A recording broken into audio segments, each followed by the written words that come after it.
Pranowo dan Mahfud MD mengungkap dugaan kecurangan pelaksanaan pemilu 2024. Menurut mereka telah terjadi kecurangan secara terstruktur, sistematis, dan masif atau TSM pada Pilpres 2024. Pakar Hukum Tata Negara Yusril Ihsa Mahendra mempersilahkan kubu Ganjar Mahfud untuk membuktikan kecurangan tersebut.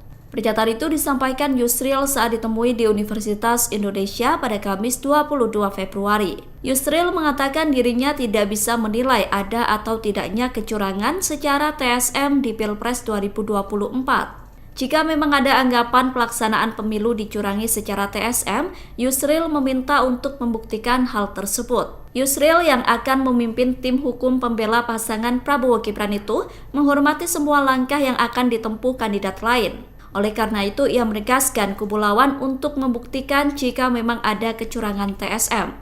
Yusril meminta agar kubu Ganjar membawa bukti ke MK pada saat persidangan nanti.